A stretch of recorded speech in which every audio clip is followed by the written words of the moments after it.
أيوة، اللي قريتيه صحيح. من 20 جنيه في اليوم ممكن تعملي 12 ألف جنيه.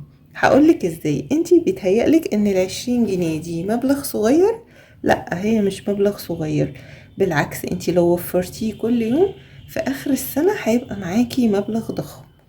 يعني ال20 جنيه دي بتعمل ايه؟ كوباية قهوة برا، سندوتش جاهز، ولا ممكن يكونوا خطوة في مشوار التوفير. ممكن منهم تحوشي 6000 جنيه، ممكن تحوشي 7200 جنيه، ممكن توصلي لل12 ألف جنيه. وهقولك على كل الخطوات. دلوقتي انت لو عايزة تطلعي مصيف الشهر ده وفي إمكانك تحوشي في اليوم 20 جنيه، هتطلعي مصيف. خليكي معايا لآخر الفيديو وهقولك ازاي. اولا احنا وفرنا طبعا مصاريف الدروس والمدارس، فالفترة دي والشهور دي حلوة قوي ان انت تحوشي اكتر كمان من 20 جنيه.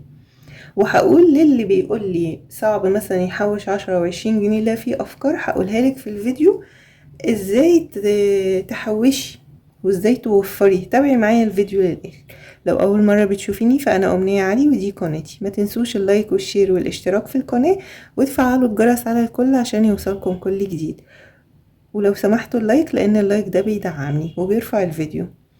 لو كل يوم بتحوشي 20 جنيه يبقى 20 في 30. 20 في 30 هيديكي 600 جنيه في الشهر. مش بس كده، لو كملتي 600 جنيه في 12 شهر هيديكي 7200 جنيه في السنة.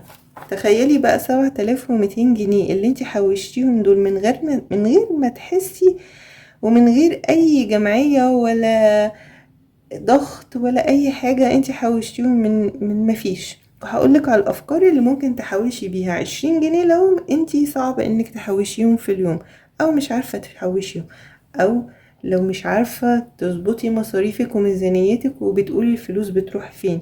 يعني مصروف البيت مش عارفة تطلعي منه 20 جنيه. خليكي معايا لاخر الفيديو هقولك ازاي تطلعي ال20 جنيه وهتطلعي اكتر كمان.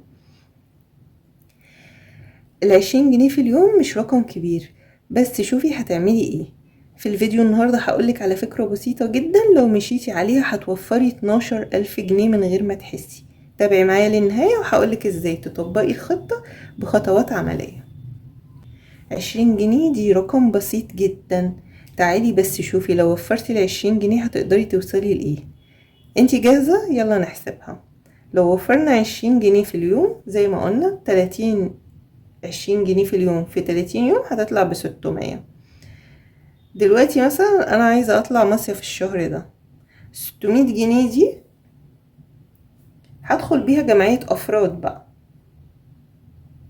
يعني اللي عملناه ده كله 600 جنيه و7200 جنيه دي جمعية بدون افراد، اللي هي جمعية مع نفسي. ازاي اعمل جمعية مع نفسي وازاي اعمل جمعية بدون افراد، والفيديو ده شرحناه قبل كده.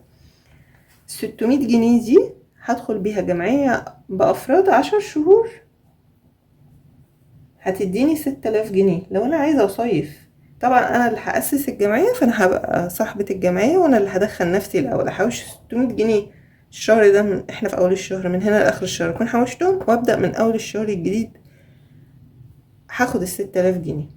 تمام. او ظبطي الجمعية من الشهر ده، احنا في اول الشهر كله يبدأ يدفعلك، خلال الشهر ده هيبقى معاكي 6000 جنيه، يعني تقدري تصيفي. عايزة اكتر هقولك كمان على فكرة اكتر. لو فضلنا ماشيين كده، مثلا لو انت عايزة بقى الجمعية مع نفسك، ال12 ألف جنيه اللي بقولك عليهم دي هتحوشيها في سنتين. طبعا المدة طويلة. ممكن بقى تدخلي اختك او مامتك معاكي، انت تقبضيها مرة وهي تقبضها مرة، وبرضه هتبقى طويلة. هقولك على فكرة تخليها لك قصيرة، يعني من غير حرمان، بس شوية نظام. هنخلي ال20 جنيه في اليوم ازاي تتحول ل12 ألف جنيه. تقدري بقى تجيبي بيهم حاجة في البيت، تقدري تجددي موبايل، تشتري حاجة دهب، تعملي مشروع صغير. وقلنا المشاريع الصغيرة اللي ممكن تعمليها في البيت ومش محتاجة 12 ألف جنيه، يعني ده انتي بتعمليها بحاجات بسيطة جدا. اول حاجة طبعا عشان تبدأي توفري انك هتعملي حصالة مخصوصة. هتجيبي برطمان او علبة او كيس قماش او ظرف وتحطي عليها تيكت كده، او تسميه بمسمى مثلا مصيف، مشروع صغير عايزة اعمله، هشتري طقم جديد في البيت، هشتري موبايل، هشتري حاجة دهب. يعني الهدف انك تحطيه على الظرف او العلبة، ما بتشوفيه بعينيكي غير لما تحطيه في بالك بس. يعني انتي يعني لما تشوفيه هيبقى حافز ليكي اكتر. وكل يوم هتحطي ال20 جنيه. خلي الفلوس دي مثلا اللي انت بقى بتحوشيها ممنوع اللمس. اي ظرف يحصل لا، انا مش هاجي ناحيتها خالص. الفلوس اللي بتحوشيها دي اخر حاجة ممكن تحطي ايديكي عليها لو اضطريتي انك تصرفي يعني خارج ميزانية البيت. فدي اخر احتمال انت ممكن تدوري عليه وتروحي تصرفي منه. حاولي بقى تجمعيهم من مصادر مختلفة. لو انتي مش هتعرفي تاخدي ال20 جنيه من مصروف البيت، لو مثلا مصروف البيت ولنفرض مثلا 120 جنيه، هتاخدي 20 جنيه لنفسك، والمية هتعملي بيهم مصروف البيت ده على الفرد. لو مش عارفة تطلعيهم، في مصادر تانية وفي طرق تانية تعرفي تطلعي ال20 جنيه. بقية فكة مثلا من مشاوير، فلوس ما اتصرفتش، عملتي أكلة مثلا كان المفروض تتعمل ب100 جنيه، عملتيها ب80، فاصلتي في حاجة. قلنا البواقي، وفرتي مثلا بواقي الأكل النهاردة وامبارح وعملتي بيهم يوم، وفرتي مثلا ال100 جنيه اللي هتصرفيها في اليوم دي تتحط في حصالة التحويش تبع ال20 جنيه اللي احنا المفروض نحطها. يعني حطيت 5 أيام هتشهل معايا. مثلا الحاجات البلاستيك اللي احنا قلنا هنجمعها ونبيعها، كل ده لو حطيتيه في الحصة، لو سجلتي يوم بيوم هتقدري تجمعي ال600 جنيه في الشهر من غير ما يبقى لك مصروف يومي يعني. وهقولك كمان ازاي تمنعي الشراء العشوائي. يعني مش كل مرة تقولي انا عايزة اروح اجيب كيس شيبسي، انا عايزة اجيب عصير، انا مش عارف ايه. قبل ما تشتري اي حاجة فكري انا محتاجاها ضروري. ادي نفسك بس فرصة كده، لو انتي في السوبر ماركت او في السوق يعني، ادي نفسك فرصة كده بس 10 دقايق. انا هشتريها ليه؟ انا محتاجاها، ينفع استغنى عنها؟ عندي البديل ليها؟ يعني هتلاقي نفسك فعلا ممكن تتراجعي عن الفكرة وتوفري تمنها وتحطيها في الحصالة. اطبخي الاكل بس، بلاش الدليفري ده، بلاش الاكل الجاهز. مثلا وجبة لو هتجيبي اكل جاهز مثلا ولنفرض ب150 جنيه، اعمليه في البيت، هيتكلف 50 جنيه. ال100 جنيه اللي هتتوفر خديها حطيها في الحصالة. قللي بقى الخروجات، مش بقولك امنعيها يعني، انا بقولك قللي الخروجات المكلفة، اللي هي الخروجات بقى للكافيهات، والخروجات اللي نروح اماكن بتذاكر. لا، روحي الاماكن العامة وخدي معاكي فشار، اشربوا عصير قبل ما تنزلوا، خدوا ازازة عصير معاكم وكوبايات استعمال واحد دي. هتلاقي الخروجة جميلة وسهلة وما كلفتكيش حاجة. كده كده هنشرب العصير في البيت، كده كده هناكل الفشار في البيت، والحاجات دي مش مكلفة. بس انتي لو اشتريتيها من بره هتلاقي نفسك بتصرفي مبالغ يعني، وهتلاقي نفسك بعد كده بتكسلي عن الخروج عشان الميزانية. لا، انا اخرج واتفسح واروق نفسي واعمل كل اللي نفسي فيه. لسه ما قلناش ازاي هتوصلي ل12,000 جنيه بسرعة. قلنا بتبيعي اي حاجة بقى مش بتستخدميها، مثلا لبس قديم، شنط، اجهزة، لعب قديمة، الكتب والملازم والحاجات دي بتاعت الدراسة ممكن تتباع. بواقي البلاستيك ممكن يتباع.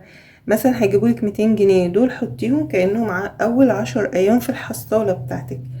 يعني 200 جنيه على ال10 يبقى 20 جنيه في اليوم، كأني عملت 10 ايام. ممكن تعملي جروب وتشتغلي من البيت. وقلنا لو انتي شاطرة في المعجنات او شاطرة في تنظيف الخضار وانك تعملي اكلات جاهزة، اللي هي اتبل بانيه، اتبل فراخ. قلتلك الفيديوهات اللي قبل كده. هتعملي جروب جروب نسائي يعني للبنات اللي على بلدك. الجروبات دي منتشرة، وهتدخلي فيهم الاعضاء وتبداي تقولي لهم انا بعمل الحاجات دي. ماشي، تبقي مثلا مصورها وانتي بتعمليها لنفسك في البيت، تبقي مثلا مصورها وانا بعمل الحاجات دي. هيبداوا يحجزوا، يعني مش تجيبي الطلبات وتقعدي بيها لو ما اتحجزتش، لا، هيبداوا يحجزوا. مثلا قولي لهم التسليم بكره، زي الصبح هاتي الطلبات واعمليها وسلمي، خدي انتي الربح بتاعك. فبرضه هتلاقي نفسك بتطلعي بالميات بقى لو دخلتي في المشروع ده. وتشجعي نفسك بقى. يعني مشوار التوفير ده محتاج صبر. يعني مش محتاج ان انا اجبت نفسي عشان ما اقعش في النص. لا، مثلا وفرتي اول 600 جنيه، استغني عن يوم او اتنين وهاتي حاجة حلوة فرحي بيها نفسك. يعني احنا مش ضاغطين نفسنا. بعد 6 شهور من ال20 جنيه كل يوم هتلاقي نفسك حوشتي. يعني 20 جنيه في 30 ب600. بعد 6 شهور هتلاقي نفسك حوشتي 3600 جنيه. ممكن بقى تعملي بيهم حاجة حلوة. ممكن آه، تشتري بيهم مثلا نص جرام دهب، قفل، سلسلة، حرف، حاجة. ما تستصغريش اي مبلغ. كل قرش بيتجمع بيكبر مع الوقت. هقولك بقى على ازاي ال20 جنيه في 30 بتساوي 12 ألف جنيه. هقولك اول حاجة ان ال20 في 30 بتساوي 600. يعني في الشهر بحوش 600 جنيه. قلتلك هتعملي جمعية، دي جمعية مع نفسك. يعني 600 جنيه بعد 12 شهر هتبقى 7200 جنيه. و600 جنيه بعد 10 شهور هتبقى 6000 جنيه. انتي لما توصلي للمرحلة دي ادخلي جمعية بقى افراد، وانتي اللي هتبقي الاولى، لان انتي اللي بتأسسي الجمعية. هتاخدي 6000 جنيه تانيين على الستة، هيبقوا 12000 جنيه. دي طريقة. الطريقة التانية ان انتي ممكن تدخلي مامتك او اختك، يبقى 20 جنيه، انتي 20 جنيه وهي 20 جنيه في 30، يبقى 1200 جنيه في الشهر. وال1200 جنيه،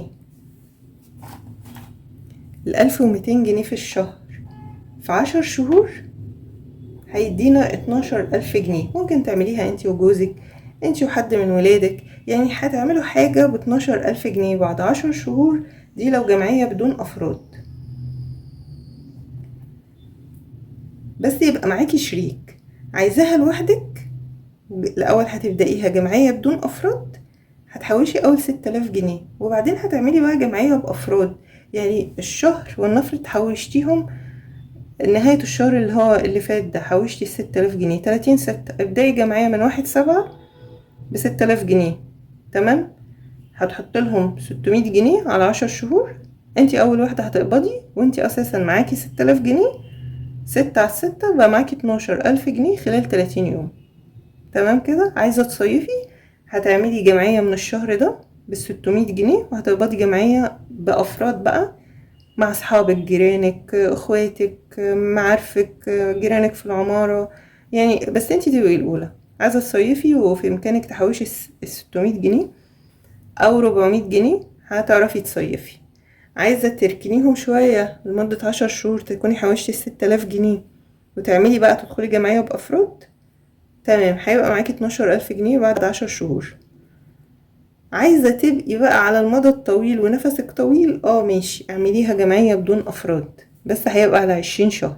عايزة تدخلي شريك، يبقى المصلحة هتتعمل في البيت انتي وجوزك، او انتي وحد من ولادك، او انتي ومامتك او اختك. يعني لو المصلحة هتتعمل في البيت بالفلوس، ادخلي جمعية بقى ايه، انتي 20 وهي 20 او هو 20.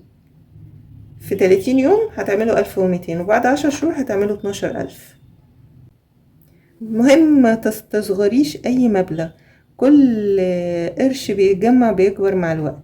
عايزاكي تجربي التحدي ده لمدة شهر واحد بس وشوفي الفرق، وقولولي في التعليقات ايه استفدتيه من فيديو النهاردة. ولو عندك فكرة جديدة ياريت تقوليها لي عشان نفيد بعض.